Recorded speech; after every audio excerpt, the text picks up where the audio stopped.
আসসালামু আলাইকুম। একটা ভালো সংবাদ নিয়ে আসছি।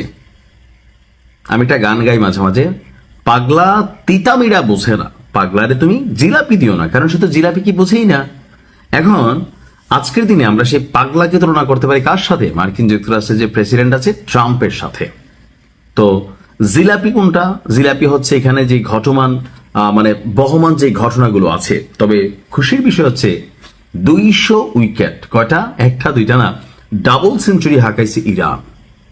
অপরদিকে আজকে একটা বার্তা দিয়েছিল ট্রাম্প, বলছিল যে এই অভিযানকে সফল করতে গিয়ে কিছু মার্কিন সেনাদের প্রাণ যেতে পারে। তার এই বক্তব্যের পর পুরো মার্কিন যুক্তরাষ্ট্র জুড়ে নিন্দার ঝড় বইছে তাদের সেনাদের নিরাপত্তার জন্য। আর এরই মাঝখানে অর্থাৎ ট্রাম্প বলছিল যে ভাই এই যুদ্ধ হলে আমাদের কিছু সেনা সদস্য মারা যেতে পারে, কিন্তু দেশের জনগণ বলতেছে না, তুমি তো আজাইরা যুদ্ধ লাগাইয়া মানুষ পেটের দায়ে রিজিকের টানে সেনাবাহিনীতে বা বিভিন্ন জায়গায় জব করে, তুমি কেন যুদ্ধ লাগাইয়া ভাই আমাদের পরিবারের সদস্যদের মাইরা ফেলবা বা তাদেরকে কেন মরতে হবে? তো এই যখন পরিস্থিতি, আমরা দেখলাম যে যুক্তরাষ্ট্র এবং ইসরায়েলের যে বিভিন্ন ঘাঁটিগুলো আছে মধ্যপ্রাচ্যে, সেখানে পাল্টা অভিযান চালিয়েছিল ইরান। আর এই ঘাঁটিগুলোতে বিপুল সংখ্যক মার্কিন সেনা মোতায়েন করা ছিল। তো দেশটির ইসলামী বিপ্লবী গার্ড বাহিনী তারা দাবি করছে যে তাদের অভিযানে অন্তত 200 মার্কিন সেনা মারা গেছে। তবে মার্কিন কেন্দ্রীয় কমান্ড এই অভিযোগকে বা এই দাবিকে সম্পূর্ণ ভিত্তিহীন বলে উড়িয়ে দিচ্ছে। অর্থাৎ তাদের বক্তব্য এমন কোনো কিছুই ঘটে নাই। এখন এমন কিছু ঘটলে মার্কিন যুক্তরাষ্ট্রকে স্বীকারোক্তি দিবে না। ভেনেজুয়েলার কথা নিশ্চয়ই আপনাদের খেয়াল আছে, ওই অভিযানেও তাদের প্রায় 6 থেকে 8 জন সেনা মারা গিয়েছিল। কিন্তু আমরা দেখলাম কি বললো যে তাদের কোনো সেনার কিচ্ছু হয় নাই। ইভেন মানে ভেনেজুয়েলার যারা ছিল তারা কোনো প্রতিবাদ করতে পারে নাই, বাধা দেয় নাই। কিন্তু আমরা পরবর্তী সময়ে জানতে পারলাম কি যে ভেনেজুয়েলার সেনাবাহিনী লড়াই করেছে তাদের প্রেসিডেন্টকে বাঁচানোর জন্য।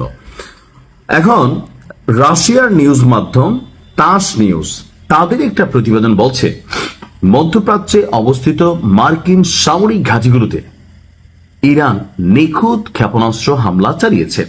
সেখানে অন্তত 200 জন মার্কিন সেনা মারা গিয়েছে।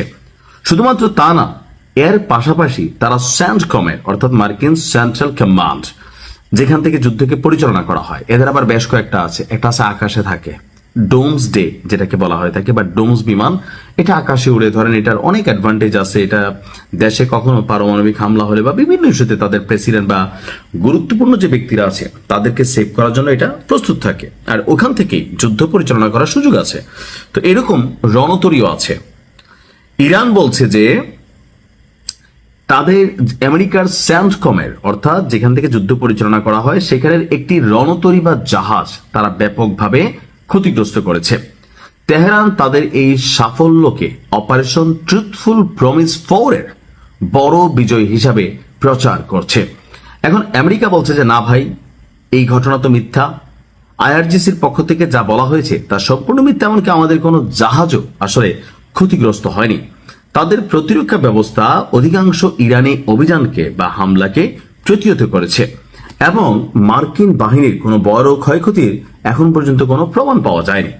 এটাও মিথ্যা হইতে পারে। আবার ইরানের দাবি শতভাগ যে সত্য তা নাও হইতে পারে, কারণ যুদ্ধের মধ্যে হয় কি পাল্টাপাল্টি বক্তব্য আসবে। আপনি দেখবেন রাশিয়া ইউক্রেন যুদ্ধ নিয়ে দীর্ঘদিন আমি নিউজ করছি, ইরান যুদ্ধ নিয়ে নিউজ করছি, তো হইতেও পারে। কারণ ভিডিও ফুটেজগুলো তো দেখছি কাতার, বাহরাইন, বিভিন্ন জায়গায় যেভাবে পড়ছে, তো এগুলো তো তাদেরই ঘাঁটি। তো যেখানে পড়ছে এখানে তো বিশাল একটা এলাকা ক্ষতিগ্রস্ত হয়েছে, সো সম্ভাবনা আছে। এখন সংখ্যাটা হয়তো একটু এদিক সেদিক হইতে পারে।